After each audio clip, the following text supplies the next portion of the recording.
बिस्मिल्लाहिर्रहमानिर्रहीम। अस्सलाम वालेकुम नादरीन, आप यूट्यूब चैनल देख रहे हैं। मैं इमरान खान हूँ। सबसे पहले ये तस्वीर आप देख लीजिए।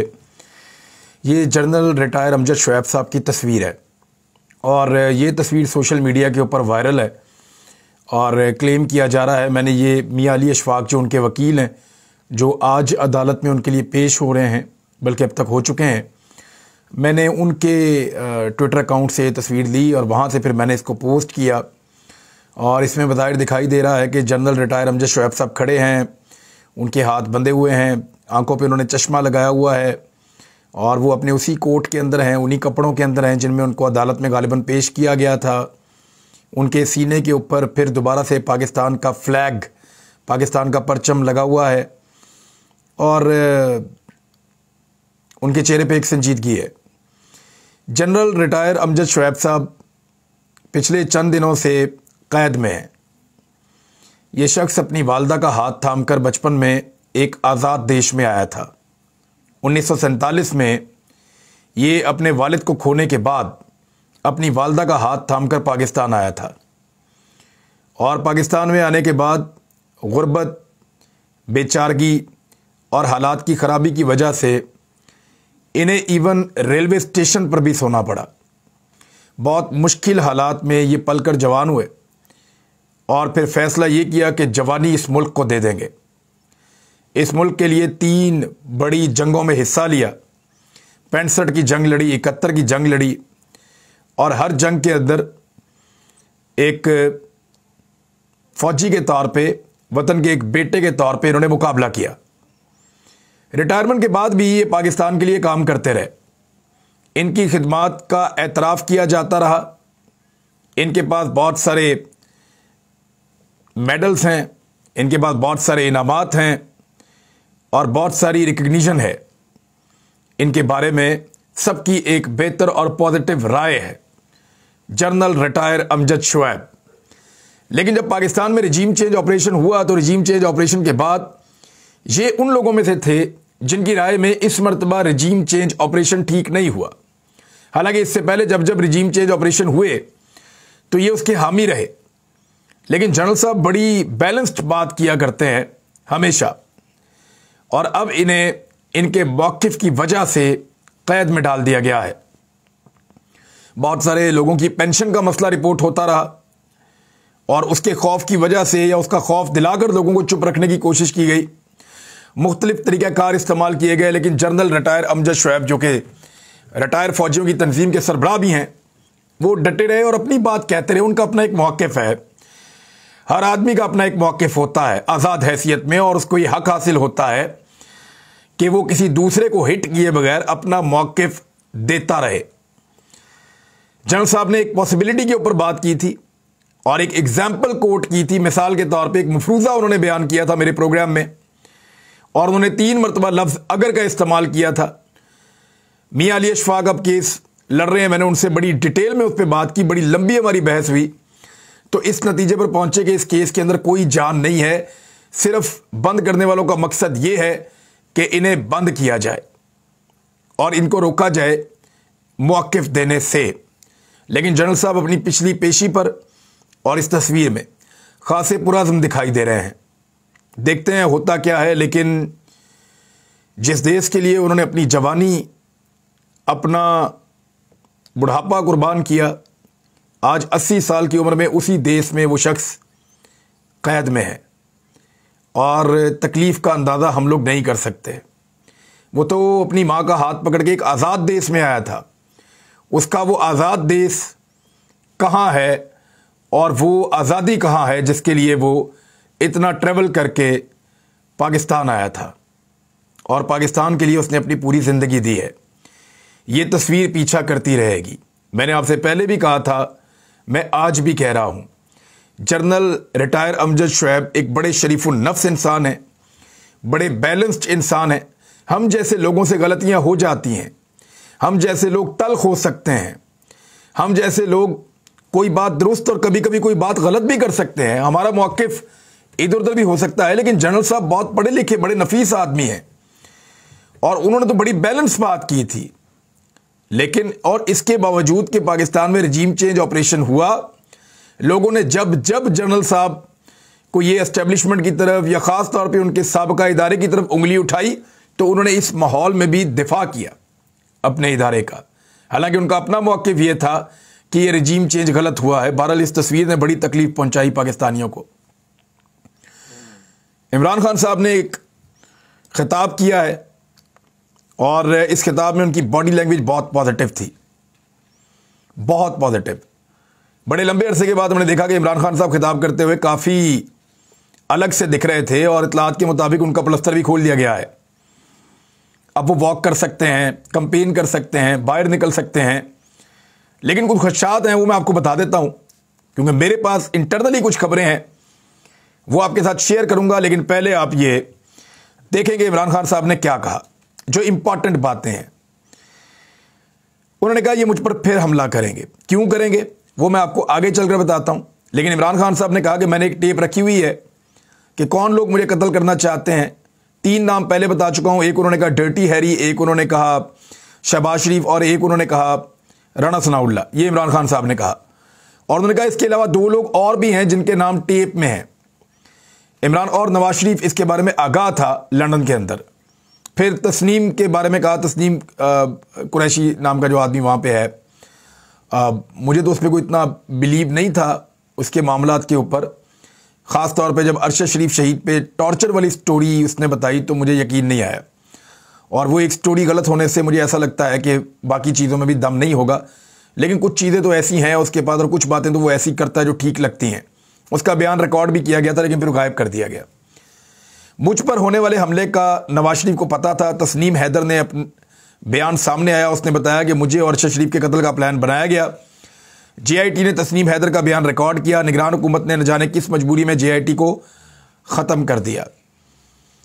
उन्होंने कहा कि नवाज शरीफ बीमार था तो हुक्म आया, इससे कुछ हुआ तो हमारी हुकूमत जिम्मेदार होगी। मेरा सवाल यह है कि मुझे कुछ हुआ तो कौन जिम्मेदार होगा? जब मैं पेशी के लिए इस्लामाबाद पहुंचा तो पुलिस सिक्योरिटी भाग गई थी। लाहौर हाईकोर्ट में भी ऐसा ही हुआ था। 3 मुख्तलिफ जगहों पर पेश हुआ हूं, पुलिस की कोई सिक्योरिटी नहीं थी। इमरान खान का कहना था कि जिनको मेरी हिफाजत पर लगाया गया उन्हीं से जान को खतरा है। क्या मेरी हिफाजत राणा सनाउल्लाह करेंगे? पुलिस उनके मातहत है। हुकूमत ने हमें क्रश करने की कोशिश की, मुझ पर 74 केसेस बनाए। इमरान खान साहब के अब उनके बकौल 74 केसेस हो चुके हैं इमरान खान साहब के ऊपर। तो ये 74 केसेस कितने होते हैं, यानी तबाही फेर दी है। इतने मुकदमे, यानी हर हफ्ते भी एक मुकदमा करें। एक साल के अंदर 52 हफ्ते होते हैं और इमरान खान पे 74 केसेस अभी इस हुकूमत के आए हुए 1 साल नहीं हुआ, यानी हर 5वें दिन एक मुकदमा करती है ये हुकूमत इमरान खान साहब पे। इतनी रफ्तार है इमरान खान साहब के ऊपर मुकदमे करने की। फिर इमरान खान साहब ने कहा कि अपने 1100 अरब के इन्होंने केसेस माफ़ करवा लिए हैं और सुप्रीम कोर्ट के साथ पूरी कौम खड़ी है। उन्होंने सुप्रीम कोर्ट को यकीन दिलाया। आज 1999 और 1998 नहीं है, मुस्लिम लीग नून ने पैसे देकर क्वेटा बेंच खरीदा था। नून लीग ने अदलिया को तकसीम किया। सुप्रीम कोर्ट को यकीन दिलाता हूं, हम सुप्रीम कोर्ट के साथ खड़े हैं। हम चाहते हैं कोई चीज़ गैर आईनी ना हो। आज पाकिस्तान के नौजवानों में शऊर आ चुका है। उन्होंने जब चीफ जस्टिस को भगाया था तब सब चुप करके बैठ गए थे, यानी PMLN ने अटैक किया था ना चीफ जस्टिस ऑफ पाकिस्तान के ऊपर। और आज पाकिस्तान बदल चुका है। तमाम जो सर्वेज आ रहे हैं उनके मुताबिक कौम तहरीक इंसाफ के साथ है। आज सोशल मीडिया का दौर है, सब कुछ एक्सपोज हो जाता है। इमरान खान साहब ने बताया जो सहाफ़ियों के ऊपर जुल्म हुआ, जो पॉलिटिशियंस के ऊपर जुल्म हुआ, स्पेशली अरशद शरीफ शहीद के बारे में उन्होंने बात की। और अरशद शरीफ शहीद के इंसाफ के लिए तो पूरी जद्दोजहद है, पूरी कोशिश है जो पाकिस्तानी कर रहे हैं और इंशाल्लाह करते रहेंगे। अब मैं आपको बताता हूं कि इमरान खान साहब को इलेक्शन देने का अभी भी किसी का इरादा नहीं है। यह खबर आपको मैं पहुंचा देता हूं। सुप्रीम कोर्ट ऑफ पाकिस्तान का फैसला आ चुका है। इलेक्शन कमीशन ने बाकायदा मुरासला लिखने का फैसला किया है कि सिक्योरिटी फ्राहम की जाए हमें, और इसके अलावा हमें फंड्स फ्राहम किए जाएं हुकूमत की जानिब से, ताकि हम पंजाब में और खैबर पख्तूनख्वा में इंतखाबात करवा सकें। इलेक्शन कमीशन ने एक तारीख भी बताई थी सुप्रीम कोर्ट ऑफ पाकिस्तान के अंदर, और वो जो तारीख उन्होंने सुप्रीम कोर्ट ऑफ पाकिस्तान के अंदर बताई थी वो थी 25 अप्रैल। 25 अप्रैल तक उन्होंने कहा था हम इंतखाबात करवा सकते हैं, क्योंकि 25 अप्रैल को जो है वो ट्यूसडे है, लेकिन मेरे ख्याल में क्योंकि ईद की छुट्टियां भी यहीं पे आसपास होंगी, तो ये भी एक डेट हो सकती है। 29 या 30 अप्रैल भी एक डेट हो सकती है। 29 या 30 अप्रैल मैं आपको इसलिए कह रहा हूं कि सैटरडे और संडे है, यानी हफ्ता और एतवार है, तो उसमें भी हो सकती है। तो इसमें इलेक्शन कमीशन ऑफ पाकिस्तान ने बाकायदा मुरासला लिखने का फैसला किया है और पाकिस्तान तहरीक इंसाफ का जो खैबर पख्तूनख्वा वाला चंक है, उन्होंने भरपूर इंतखाबी मुहिम चलाने का फैसला कर लिया है, क्योंकि वहां पे एक न्यूट्रल हुकूमत बनी हुई है और वो कंसेंसस के साथ बनी है अपोजिशन और हुकूमत के, तो इसलिए वहां पे हालात उतने बुरे नहीं होंगे। लेकिन पंजाब के अंदर हालात बहुत बुरे होंगे।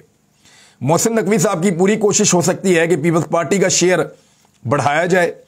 अगर उनके पास 7 नशिस्तें थी तो उनको 10, 20, 25 जितना वो कर सकते हैं वो करें, और पीएमएलएन का शेयर भी बढ़ाया जाए और पीटीआई के शेयर को कम किया जाए पंजाब के अंदर से। लेकिन जो ग्राउंड रियलिटी है वो ये बता रही है कि पंजाब में जितना जुल्म किया जाएगा उतनी ज्यादा सीटें पाकिस्तान तहरीक इंसाफ की बढ़ेंगी। अभी जामपुर के इलेक्शन में सारी कोशिशें करने के बावजूद बदतरीन शिकस्त हुई है पीडीएम की सारी जमातों को। बहरहाल अब इंतखाबी निशानात, इलेक्शन आगे बढ़ना है, कैसे बढ़ना है, फिर उम्मीदवारों का इंतखाब, फिर उम्मीदवार जाके कागजात नामजदगी जमा करवाएंगे, वो मंजूर होंगे और ये टाइम इसी में गुजर जाएगा। और इंतखाबात जो हैं वो अब तकरीबन सर के ऊपर खड़े हैं। आने वाले 50 दिनों के अंदर, नहीं तो 60 दिनों के अंदर मैक्सिमम इंतखाबात पाकिस्तान के अंदर हो जाएंगे, इससे ज़्यादा आगे जा नहीं सकते। इमरान खान साहब से कुछ चीज़ें जो हैं वो तवक्को की जा रही है एस्टेब्लिशमेंट की जानिब से, और गाहे बगाहे कुछ चीज़ें उन तक पहुंचती भी हैं। ये वो चीज़ें हैं जिनकी सूरत में इमरान खान साहब को इलेक्शन दिया जा सकता है, और अगर ये चीज़ें इमरान खान साहब नहीं करते तो एस्टेब्लिशमेंट और ये जो इस वक्त पाकिस्तान में हुकूमत है पीडीएम की, ये पूरी कोशिश करेंगे कि इंतखाबात हों ही ना। इसमें एक चीज़ तो ये है कि इमरान खान साहब के ऊपर जो कातलाना हमला किया, इसका ऑर्डर इस तरह नहीं है जिस तरह मैं आपको बता रहा हूँ, लेकिन ये चीज़ें हैं कि इमरान खान साहब पे जो कातलाना हमला है और जो अरशद शरीफ शहीद को शहीद किया गया है, उनकी वालदा की एक एप्लीकेशन है, एक इमरान खान साहब की अपनी एप्लीकेशन है, उसके ऊपर इमरान खान साहब भूल जाएं और इन मामलात को आगे ना बढ़ाएं। तो शहीद अरशद शरीफ वाला मामला अगर इमरान खान साहब भूल भी जाएंगे तो हम उनको भूलने नहीं देंगे, इंशाल्लाह हम याद दिलाते रहेंगे। इमरान खान साहब के हुकूमत में आने की सूरत में हमारी वाहिद दिलचस्पी यह है कि अरशद शरीफ शहीद का इंसाफ ये वाली हुकूमत तो दे नहीं रही, हो सकता है अगली हुकूमत आने वाली दे दे, और उसको भी हम याद दिलाते रहेंगे ऐसे ही जैसे अभी याद दिलाते हैं। दूसरा जो एक इशू है जिसके ऊपर बड़ी संजीदगी है ताकतवर हलकों में, और वो चाहते हैं कि इमरान खान साहब इसको भी भूल जाएं, वो है रजीम चेंज ऑपरेशन। इसके हवाले से कोई इंक्वायरी ना की जाए, इसके ऊपर कोई बात ना की जाए, बल्कि इसको मुकम्मल तौर पे भूल जाएं, इसके किरदारों को भी भूल जाएं। यानी अमेरिका, अब लेकिन इमरान खान साहब की सोच थोड़ी सी मुख्तलिफ है इस पे, जो मेरा अंदाजा है वो ये है कि अमेरिका की हद तक तो इमरान खान साहब आगे बढ़ेंगे, और अमेरिका की हद तक तो उनको लगता है कि आगे बढ़ना भी चाहिए, क्योंकि अमेरिका की हद तक जब वो आगे बढ़ेंगे तो अमेरिका के साथ ताल्लुकात भी आगे बढ़ेंगे, दोस्ती के, बराबरी के, तिजारत के, लेकिन गुलामी के नहीं, गुलामी के नहीं। अमेरिका की हद तक वो चाहेंगे कि ताल्लुकात बढ़े, और वो हमेशा ये कहते हैं कि अमेरिका के साथ हम ताल्लुकात और दोस्ती चाहते हैं, लेकिन गुलामी हम नहीं कर सकते। लेकिन पाकिस्तान के अंदर ये रास्ता जो रजीम चेंज का है, जो बार बार होता है, उसको इमरान खान साहब बंद करने की कोशिश करेंगे और इस मामले को पाकिस्तान के अंदर उठाएंगे। नंबर 3, NRO 2 जो है उस पर इमरान खान साहब कोई रिवर्स गियर ना लगाएं। यानी वो NRO 2 जिसमें 1100 अरब रुपए के केसेस माफ करवाए गए, जिसमें शहबाज शरीफ और उनका पूरा खानदान केसेस से निकल गया, जिसमें आसिफ अली जरदारी और उनके बहुत सारे करीबी साथी केसेस से निकल गए, नवाज शरीफ साहब उसके बेनिफिशरी हैं और सैकड़ों लोग हैं जो इसके बेनिफिशरी बने हैं, और 1100 अरब का मामला है। अब इसको रिवर्स ना किया जाए, इमरान खान साहब इसको भूल जाएं, केसेस दोबारा ना खोलें। तीसरी चीज जो तवक्को की जाती है वो ये है। चौथी, नवाज शरीफ साहब को, और ये चौथी चीज जो है ये ऐड होती है आपकी अक्टूबर, नवंबर और उसके बाद। अच्छा, ये चौथी चीज जो है वो ये है कि नवाज शरीफ को अहल होने दें और रुकावटें उनके रास्ते में ना डाली जाएं।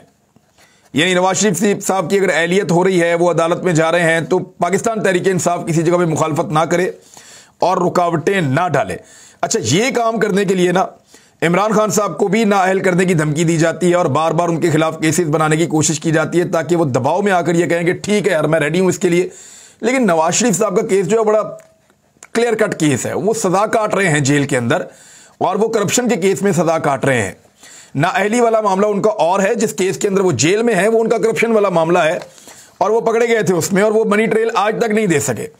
तो मियां नवाज शरीफ साहब वाले मामले में वो उन्होंने कहा भी है ख्वाजा आसिफ ने, अगर कोई कानूनी रिलीफ नवाज शरीफ साहब को मिल सकता है तो फिर मियां साहब पाकिस्तान वापस आएंगे, लेकिन अगर नहीं मिलता तो फिर कैसे वापस आएंगे। तो वो जो कानूनी रिलीफ है उसके बारे में भी अब इमरान खान साहब से तवक्को की जाती है कि उसके रास्ते में कोई रोड़ा वो नहीं अटकाएंगे। अब ये वो चीजें हैं, क्या ये बातें इमरान खान साहब मान जाएंगे?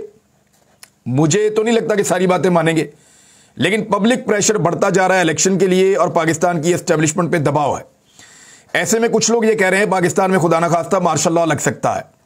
मार्शल लॉ मुल्क में तब लगता है जब मुल्क के अंदर पैसे हों या पैसे आने वाले हों। दूसरी चीज जो हमने कॉमन देखी कि उस वक्त पाकिस्तान में सियासी क़यादत का फुकदान होता है जिस वक्त मार्शल लॉ लगता है। अभी इस वक्त दोनों चीजें नहीं हैं। सियासी क़यादत पाकिस्तान में मौजूद है और लोग एक फैसला कर चुके हैं। अगर मार्शल लॉ लगेगा भी तो जो लोग अभी भी साथ दे रहे हैं एस्टेब्लिशमेंट के मौक़िफ़ की, वो तब नहीं दे पाएंगे, क्योंकि मार्शल लॉ के साथ खड़ा होना एक बहुत बड़ी बेइज्जती है और इसको कोई भी बर्दाश्त नहीं करेगा। अब इमरान खान साहब को यह सूट करता है कि वो इस वक्त इलेक्शन लड़ें दोनों सूबाई हलकों में, इनको वो जीतें और उसके बाद गर्मियों के बाद वो इलेक्शन लड़ें सिंध में, बलूचिस्तान में और वफाक का। और गर्मियों की लोड शेडिंग, बदतरीन महंगाई और जो खराब तरीन बजट जो पेश किया जाएगा, उसके बाद इमरान खान साहब के लिए वो सीटें जीतना मजीद आसान हो जाएगा और ज्यादा सीटें जीतने की वजह से वो सेनेट के अंदर भी ज्यादा नशिस्तें ले लेंगे और फिर वो एक बड़ी ताकत बन के सामने आ जाएंगे पाकिस्तान की सियासत में। और उनके पास ये इख्तियार भी हो सकता है कि वो आइन में तरमीम कर लें। अब इस चीज से सब डरते हैं, इसको कम कैसे करना है, तमाम जहन इस पे काम कर रहे हैं। अगला एक हफ्ता बहुत इंपॉर्टेंट है, उसमें बड़ी बड़ी चीजें आपके सामने आएंगी। अब तक के लिए इतना ही, अपना ख्याल रखिएगा, अपने इस चैनल का भी। अल्लाह हाफिज।